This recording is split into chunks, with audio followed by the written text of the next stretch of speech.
안녕하세요. 월해낭아입니다. 오늘은 왜 우리나라만 위드 코로나 하면서 이렇게까지 망가졌는지에 대해서 이야기를 하려고 합니다. 사실 다른 나라들 위드 코로나 할 때 그 감염자라든가 치명률 같은 걸 보면 확 떨어져요. 지금도 치명률이 높지가 않아요. 다른 나라들은. 근데 우리나라는 치명률도 갑자기 확 올라가 버렸죠. 왜 그럴까요? 예. 김윤 교수라는 사람이 나오셔서 인터뷰에서 뭐 병상 부족이니 어쩌고니 이야기를 하는데 아닙니다. 병상은 원래부터 부족했었고요. 그거를 이제 잘 마련을 해야 된다고 전문가들이 수토록 얘기했습니다. 근데 막상 지금 상황이 되니까는 하는 짓거리가 뭐냐. 원래도 부족했던 일반 중환자실을 뺏어서 그냥 코로나 병상으로 쓰라고 하고 있죠. 무조건 거기는 코로나 환자만 받으라고. 그래서 국립대 같은 경우에는 거의 중환자실이 반토막이 나버렸어요.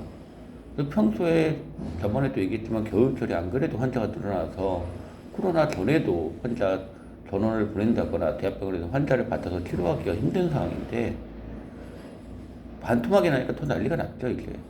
심지어 얼마 전에 제가 이제 뇌경색 환자를 전원 보내려고 대학병원에 연락을 했는데 못 받는다는 거예요. 이유가 뭔가 물어봤더니 코로나 병상을 한다면서 병상을 반토막 내는 바람에 지금 응급실에 뇌경색 환자들이 3일째 입원을 못하고 깔려 있어서 응급실 자리도 부족하다는 상황이랍니다. 그래서 더 이상 환자를 못 받는다고요.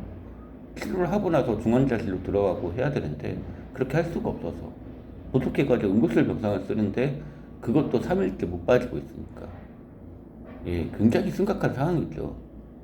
코로나 전에는 그래도 하루 이틀 정도면은 뇌경색 환자들 같은 경우에 중환자실 올라갔다가 치료받고 내려오고 이게 가능했는데 지금은 그게 안 된다는 얘기입니다. 왜 이렇게 됐는지 가장 큰 이유는 백신이에요, 사실. 예, 다른 나라와 우리나라의 가장 큰 백신 접종 차이? 다른 나라들은 대부분 화이자나 모더나로 통일해가지고 맞았어요.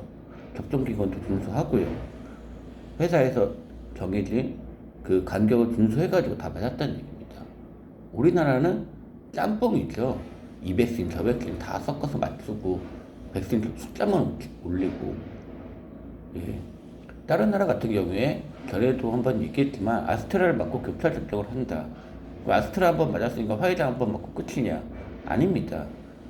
아스트라는 안 맞은 걸로 취급해서 다시 화이자를 2번 맞고 그 다음에 이제 다시 부스터 사실 맞는 거예요. 그런 식으로 아예 처음 접종했던 것은 안 맞은 것처럼. 왜? 화이자나 모더나는 mRNA 백신 방식이 아예 달라버리거든요. 그렇기 때문에 비행기랑 자동차랑 같을 수 없듯이 자동차에서 비행기를 갈아타면 비행기로 가는 겁니다. 그렇게 돼야 되는데 우리나라는 그렇게 하질 않았죠. 더군다나 접종 기간 밝혀진 바도 없고 언제 맞아야 될지 알 수 없는데 중구난방이었어요. 이게 다른 나라에서 하지도 않은 것들을 우리나라에서 그냥 진짜 마루타처럼 국민들이 실험한 상황이 됐죠. 그러다 보니 어떻게 됐느냐. 예, 접종하고 나서 접종해서 면역력이 생겨서 위중증으로 가는 경우가 확 낮아져야 되는데 그게 별로 보이지를 않는 경우가 생겨버린 겁니다. 결과적으로는 그렇게 됐죠. 말 그대로 방역 실패예요. 백신 실패고요. 더군다나 우리나라 그 위중증 그래프 곡선을 보게 되면은 이게 진짜 위드 코로나를 해가지고 환자들이 늘어난 건지 아니면은 안 했음에도 불구하고 그렇게 늘어날 수 있었던 상황이었던지 분간이 안 갈 정도예요. 왜? 어차피 올라가던 곡선이었거든요. 그래프 모양이 그대로 올라가고 있습니다. 위드 코로나 전부터. 그러면은 이 상황은 위드 코로나가 불러일으킨 일이 아니라는 거예요. 그리고 또 하나, 위드 코로나를 했다가 다시 거리두기를 한다? 의미 없는 얘기입니다. 이거는 어떤 거랑 똑같으냐면요. 믹스커피를 뜨거운 물에 타가지고 잘 섞어놓고는 거기서 설탕만 다시 공부를 해서 빼내겠다라는 말과 똑같아요. 이미 다 섞어놓고 다 퍼뜨려 놓고 다시 거기서 설탕만 거르겠다?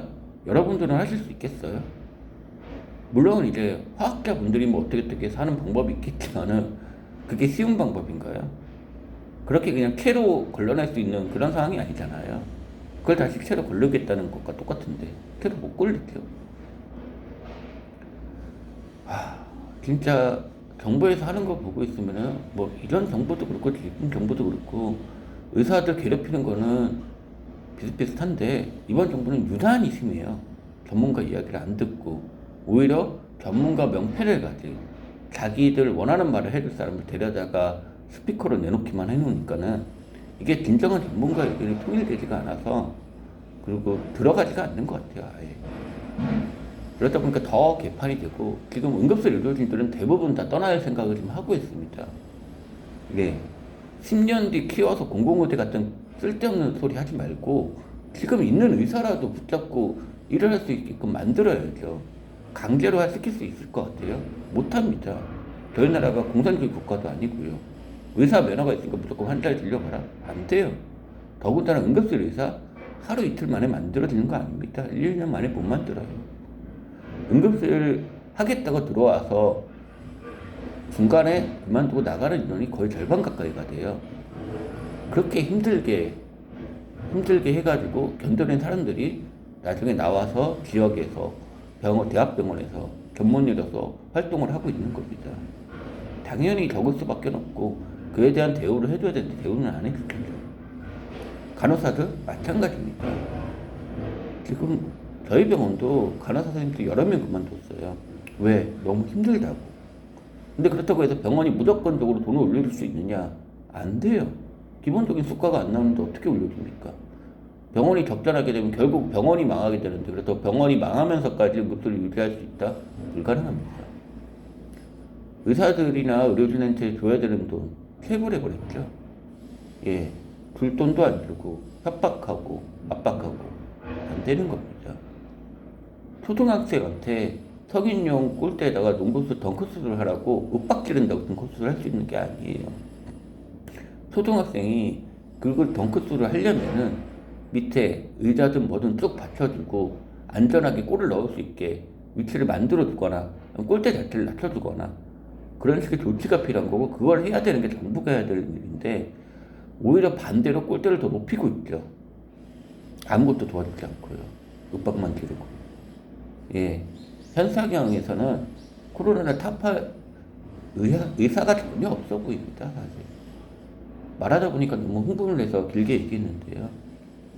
지금 코로나 상황, 정부 믿고 아무것도 할 수 없습니다. 정부가 가장 큰 방역의 해방자라고 이야기할 수 있을 것 같습니다. 여러분들 몸조심하시고요. 지금 방법은 하나밖에 없습니다. 의사들도 환자를 치료하고 싶어서 된 사람들이 의사인데 마음대로 치료할 수가 없어요. 다들 응급학과 전문의들이 자괴감을 느끼고 있어요, 지금요. 그런 상황에서는 하는 가지, 자기 몸 자기가 챙겨서 말 그대로 각자 도생하는 수밖에 없을 것 같습니다. 이상 오래나가였습니다.